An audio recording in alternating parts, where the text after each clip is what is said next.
बापूजी बार बार सत्संग में साधकों को यही समझाते हैं कि ब्रह्म विद्या से बढ़कर कोई भी विद्या श्रेष्ठ नहीं है। स्वयं ब्रह्मा ने अपने पुत्र अथर्व को सबसे श्रेष्ठ विद्या ब्रह्म विद्या ही प्रदान की थी। इसी कहानी के जरिए बापूजी यहाँ ब्रह्म ज्ञान की महिमा का वर्णन कर रहे हैं। आत्मलाभात परम लाभम न विद्यते। आत्मलाभ से बढ़कर कोई लाभ नहीं। आत्म सुखात परम सुखम न विद्यते। पक्का करो। आत्मलाभात परम लाभम न विद्यते। आत्मलाभात परम लाभम न विद्यते। आत्मज्ञानात् परम ज्ञानम न विद्यते। आत्मज्ञानात् परम ज्ञानम न विद्यते। आत्मसुखात् परम सुखम न विद्यते। आत्मसुखात् परम सुखम न विद्यते। आत्म सुख से बड़ा कोई सुख नहीं। आत्म लाभ से बड़ा कोई लाभ नहीं। आत्मज्ञान से बड़ा कोई ज्ञान नहीं। ब्रह्मा जी के बेटे बड़े बेटे का नाम था अथर्व। उसने ऐसी सेवा की और ब्रह्मा जी के आज्ञानुसार ऐसा कुछ तत्पर रहा सेवा में कि ब्रह्मा जी प्रसन्न हो गए और वरम ब्रूयात, वरदान मांगो, जो चाहिए मैं दूंगा। तो उनके बेटे ने कहा कि प्रभु हमारी मति तो अल्प है, हम जो भी मांगेंगे तो अपनी मति गति के अनुसार मांगेंगे। आप तो सृष्टि के कर्ता हैं, देवों से प्रथम है आप ब्रह्मदेव, तो आप हमारे लिए जो उचित समझे वही देने की कृपा करें। ओम ब्रह्मा देवानां प्रथमः। ओम ब्रह्मा प्रथम विश्वस्य कर्ता। विश्वस्य कर्ता भुवनस्य गोप्ता। भुवनस्य भोक्ता स ब्रह्म विद्या।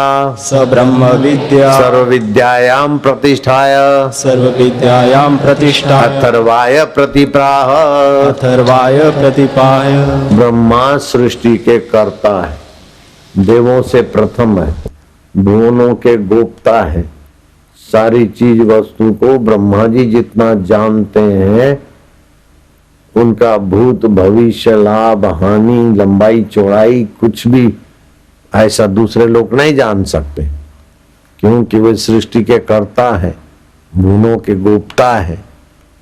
उन्होंने सबसे श्रेष्ठ में श्रेष्ठ चीज अपना बेटा मांगता है तो क्या दी? ब्रह्म विद्या, आत्मज्ञान दिया। सब ब्रह्म विद्या अथर्वाय प्रतिप्राह, अपने अथर्व बेटे को दिया।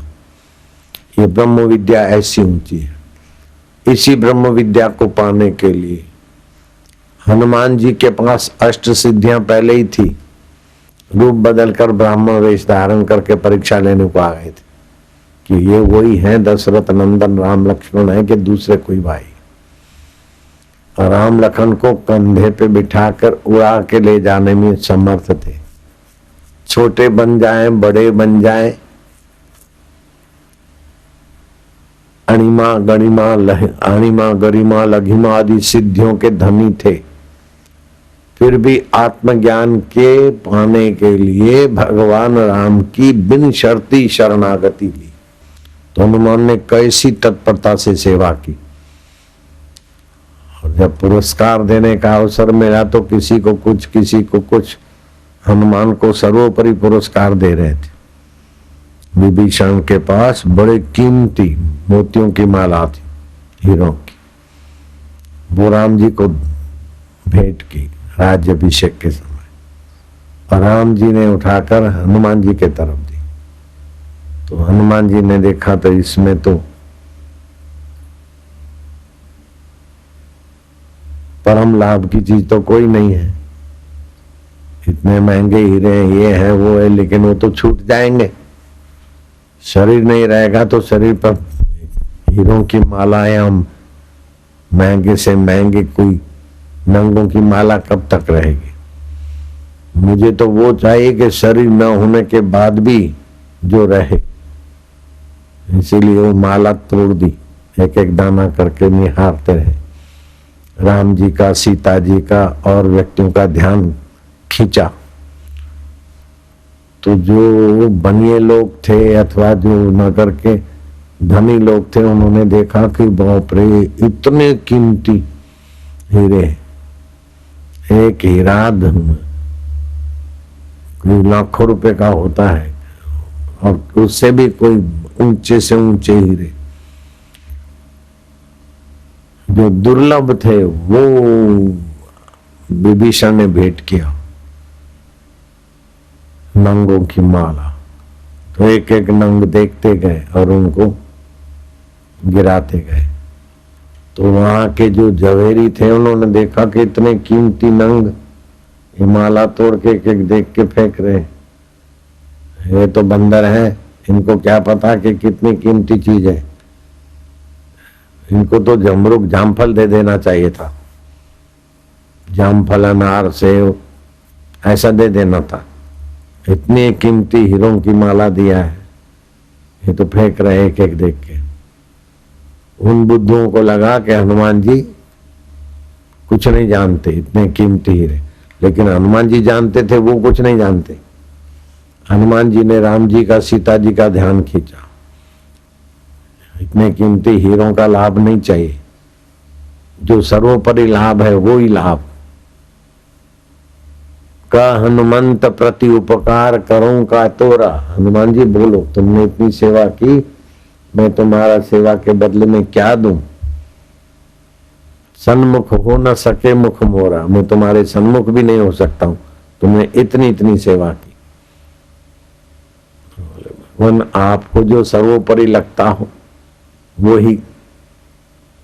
तो फिर राम जी ने सीता जी को उपदेश दिया, संकेत किया। सीता जी ने तत्व ज्ञान दिया, आत्मज्ञान दिया, ब्रह्म ज्ञान। जो ब्रह्म ज्ञान, आत्मज्ञान, तत्व ज्ञान हम तुमको देने के लिए इतना सारा झमेला, शिविर का, साधना का, साहित्य का, आश्रमों का झमेला लेके बैठे, तो हमारा उद्देश्य वही है कि तुम्हारी भूख जगे और उसको पाने की योग्यता निकले। तो वो चीज से बढ़कर कोई चीज नहीं। अर्जुन को भगवान श्री कृष्ण का तो प्रत्यक्ष दर्शन होता था, लेकिन भगवान का साक्षात्कार नहीं था। श्री कृष्ण को प्रत्यक्ष देखते थे इन आंखों से। तो आंखों से श्री कृष्ण को देखे अर्जुन, आंखों से रावण देखे श्री राम को, राक्षस देखे श्री राम को। तो प्रत्यक्ष से तो इंद्रियगत ज्ञान हुआ, बुद्धिगत ज्ञान ये सब अपनी अपनी सीमा में है, लेकिन सारे ज्ञान जिससे प्रकाशित होते उस मैं का ज्ञान, जिसको बोलते ब्रह्मी स्थिति, आत्म साक्षात्कार। ब्राह्मी स्थिति प्राप्त कर कार्य रहे ना शेष, मोह कभी ना ठग सके, इच्छा नहीं लवलेश। फिर कुछ पाने की इच्छा नहीं रहती, उसे बढ़कर कुछ है ही नहीं। इंद्रपद पाने की भी इच्छा नहीं रहती, जॉब की इच्छा तो क्या, ऐसी आत्म साक्षात्कार की महिमा है कि उसको पाले तो वरुण, इंद्र, कुबेर सब पद छोटे हो जाते। वो आत्मवेता अपने को अनंत अनंत ब्रह्मांडों में एक रूप मानेगा, अनंत ब्रह्मांडों का अधिष्ठान अपने को जानेगा। उसको महसूस होगा कि ब्रह्मा होकर हम ही सृष्टि करते हैं, विष्णु होकर हम ही पालन करते, शिव होकर हम ही संहार करते, और सृष्टि के रूप में अभी हम ही विलसित हो रहे। हम इतने जीव नहीं है। तो हकीकत में जीव को खोजो तो जीव भी ब्रह्म रूप ही मिलेगा।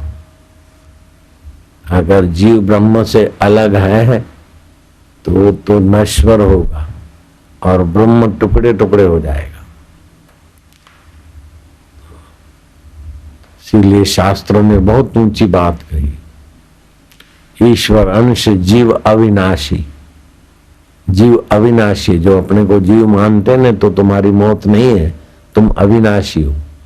चेतन विमल, तुम चेतन हो, निर्मल हो, विमल हो, सहज सुख राशि। जब इंद्रियों में, शरीर में, विकारों में होते तो सुख बाहर से भरकर अपनी तबाही करते हैं। तमस छा जाता है, रजस छा जाता है, बुद्धि पर अज्ञान भर जाता है, अज्ञान से आवृत हो जाता है शुद्ध स्वभाव। अज्ञानेन आवृतम ज्ञानम तेन मोहंती जंतवा, जंतु की नहीं तुच्छ हो जाते। कहाँ तो इंद्रपद और नाच गाने का मजा लेते लेते फिर दूसरे गिरते गिरते कीड़े भी बन जाते। एक बार इंद्र अपने आसन पर बैठे बैठे सोचा कि मैंने ऐसा कौन सा पुण्य किया, ऐसी कौन सी तपस्या किया। 33 करोड़ देवता, किसी एक देवता को रिझाने के लिए लोग तपस्या करते, हवन करते, नियम पालते, ब्रह्मचर्य रखते, तब देवता प्रसन्न होता है। एक देव को प्रसन्न करने के लिए लोगों को तो नाक में दम आ जाता है। वो 33 करोड़ देवता मेरे को प्रसन्न करने के लिए तत्पर रहते हैं। ये कितना बड़ा आदमी। 12 मेघ मेरे कहने में, 33 करोड़ देवताओं का मैं राजा हूं। जाके गुरु जी से पूछूं ऐसा मेरा कौन सा तप है, कौन सा पुण्य है कि 33 करोड़ देवताओं का मैं स्वामी।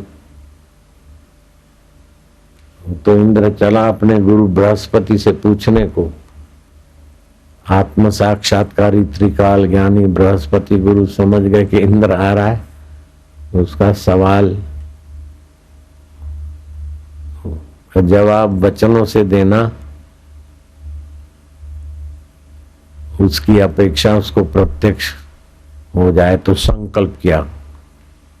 तत्ववेता भी थे और योग सामर्थ्य से संपन्न थे।